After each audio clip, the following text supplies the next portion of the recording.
nyonso bozali.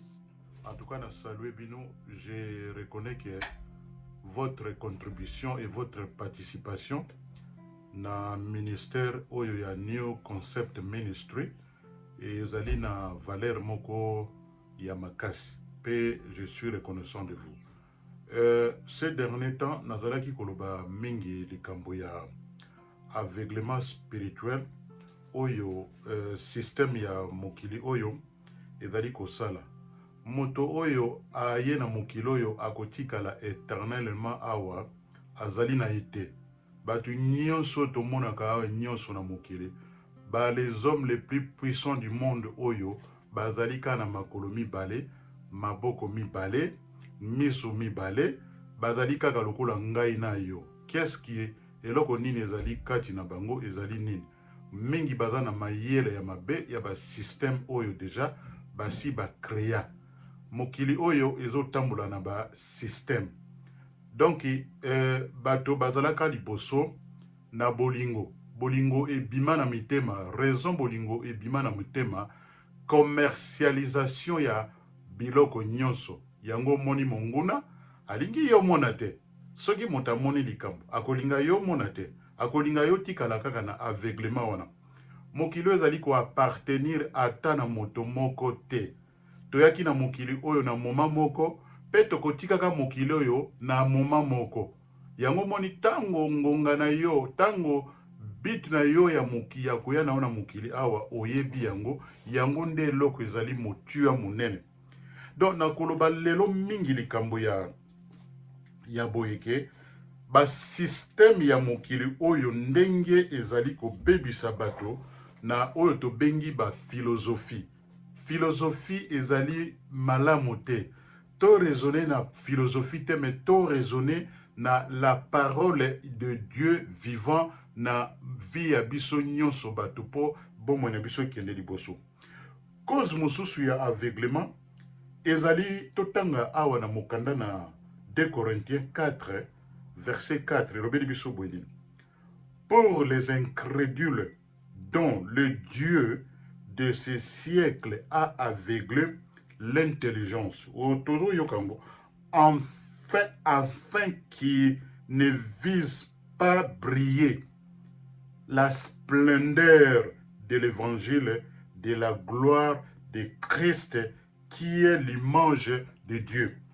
Toki lisusu awa na yango po ete nkolo afungola ngai na yo miso ya molimo po ete tokota na mabondeli ya mozindo pe tosala repentance pe obéissance ya parole de Dieu avec instance. Ce qui totangi na mokanda na Luc chapitre 10 de 18 verset 1 elobeli biso. Jésus adressa une parole pour montrer qu'il faut toujours prier et ne point se relâcher. Et puis, omoni awa toka likambo ya prier. Prier et prière ezali lokola nini na kolimbola yango na lingala. Ezali lokola Dieu est invisible, yeah?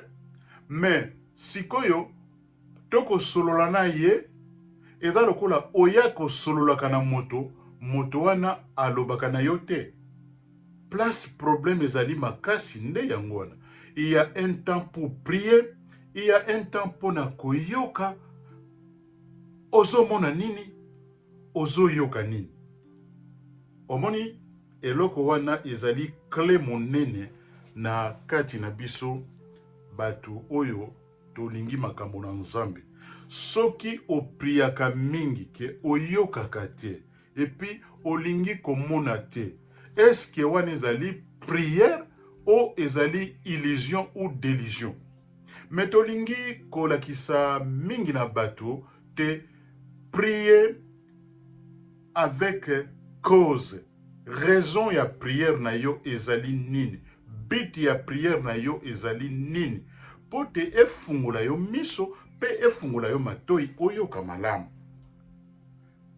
Luc chapitre 11, verset 1 à 13, Yesu alobeli biso mingi awa. Alimboli biso makambo ebele awa. Tofungula miso ya mitema na biso nde réponse. Tofungula miso ya mitema na biso.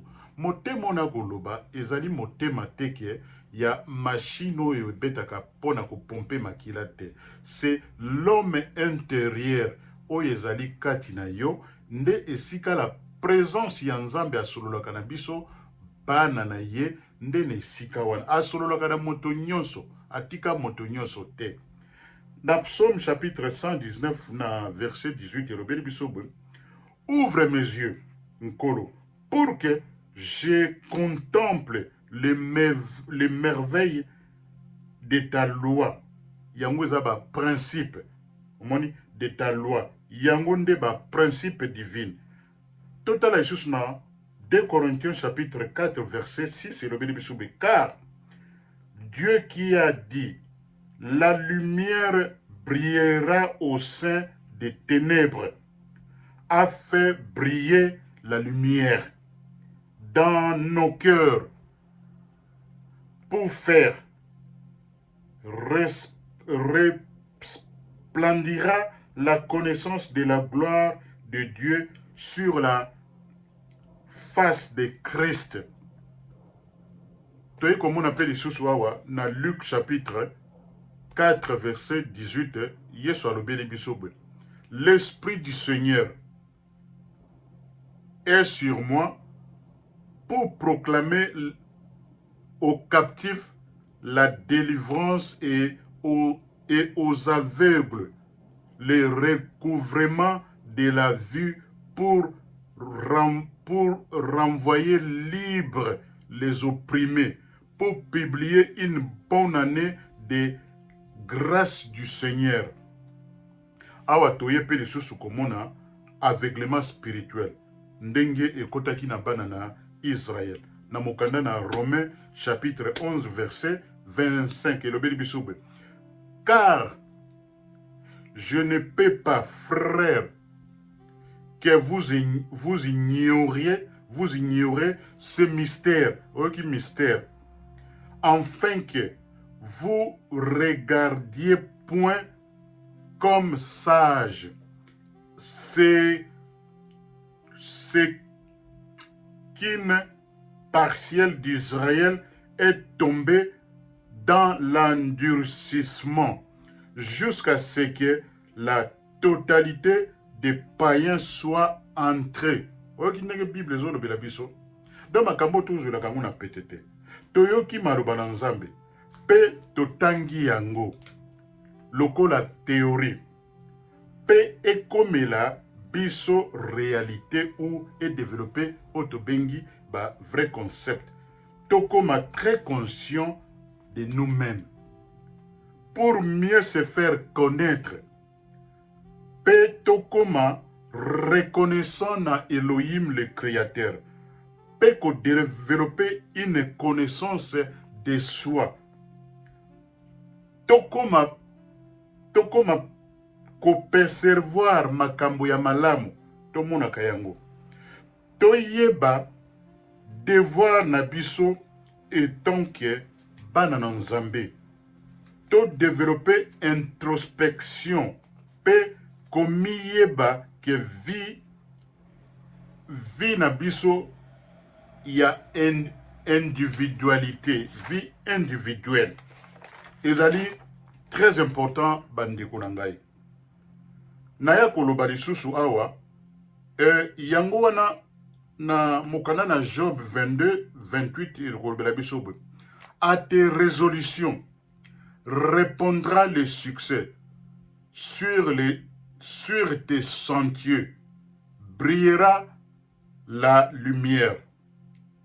Na Romains 4 verset 17 elobeli biso boye, je t'ai établi père d'un grand nombre de nations.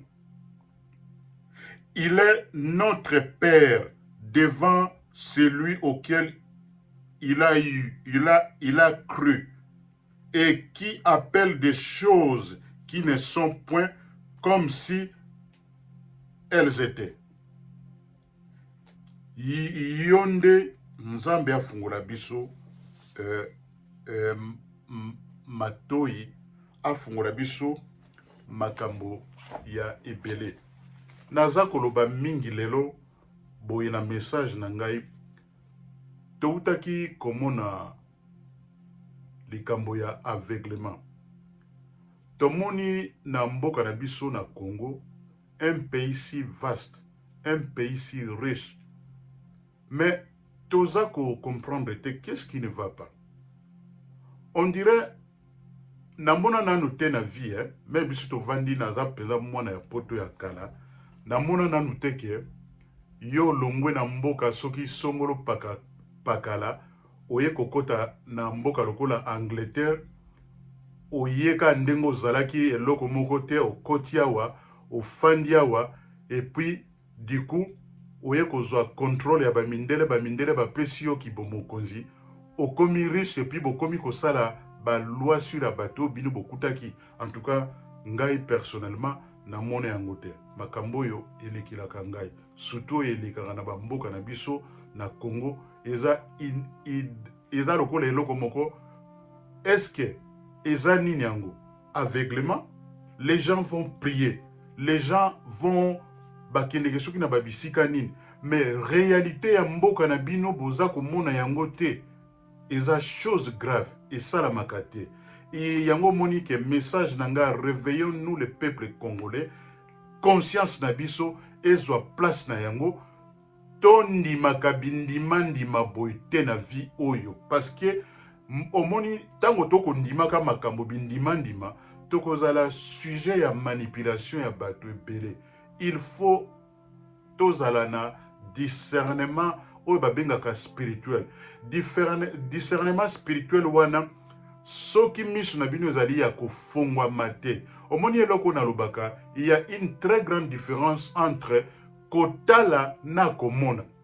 Omoni kotala ezali eloko mususu, komona pe ezali eloko mususu. Mais on dirait biso mingi le peuple congolais, la majorité, je ne dis pas que tout le monde, ezo sala que on dirait tolingaka kotala mais tolingaka komona te. Komona pona biso ezali problème toki la parole de Dieu ndenge elobeli biso très clairement. Kiokoki ondima ke bapaya bauta musika baya na mboka na biso ba se retrouver. Mais biso bato toza na mboka on dirait tolali pongi. Donc yango moni question ezali nde place wana. Yango moni ke na message oyo nazali kopesa mingi, ezali mingi sujet ya tofungula misu, tofungula matoi, tobima batu oyo lolenge nzambe a salaki biso tozala. Na ekozwa exemple mususu. Na mikoleleki atoki ke maladi moko lisusu eye koya na mokili awa. Balobi ezali maladi soki ya bamakako, toujours ndenge kaka bamindele ba occidentaux bazali kozwa Afrique lokola place moko lokola poubelle. Mais entre-temps, iloba Mohamed Ali alobi ete omoni ba église pe eza koboma bato mingi, alobaki abitala omoni ba yela biso ba concept moko ke toya tokangaka miso na ba église, pendant que bino bozo kanga miso bato na bazozwa makambo na bino nyonso bazali ko se développer, bazali ko s'enrichir. Il est grand temps tous à la mise au polele pour te tout monaka malamu. Parce que ce qui te moni malamu, to yebi ba droit na biso. To yebi te mabele ya Congo ezali ya mabele na biso to bakoko oyo bazalaki liboso na biso. Et biso to yeko se retrouver wana. Tozala na diaspora, tozala wapi. Mabele na biso ezali mabele na biso. Tokoki kotika yango na maboko ya banguna te, badongolo miso te. Tomoni te maladi oyo, balobi ete maladi wana euti na makako.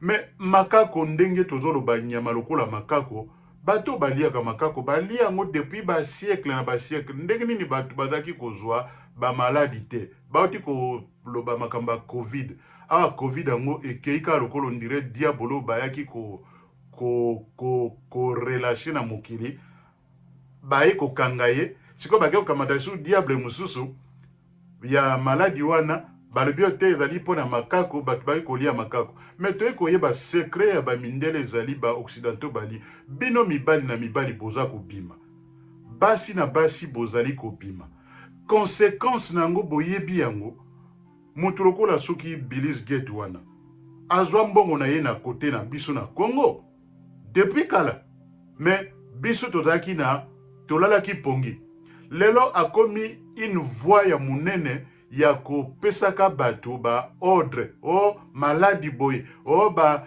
pandémie boye o likambo boye donc mutu moko akomi plus puissant il aura un jour bakomona Billis Gates wana akolala pe akokende na mokili oyo balobi mokili oyo ekotikalaka libela na nzambe mokili oyo ezali ya moto moko te moto akoya komanipule bino yango concept na développer ya oyo tolobaka Lucifer oui Lucifer wana ezali nani Lucifer ezali esprit ya mabe oyo ezali ba force satanique oyo ezali na monde spirituel et ya l'esprit du mal et ya l'esprit de bien bana na nzambe basalaka malamu bana na satana basalaka mabe okomona bango na babilembo na bango yango tango mutu wana azali kokanisa mabe toujours mabe pona koluka koelimine mokili ezali yango ya moto moko te ata Billis Gates wana mokili oyo ezali ya ye te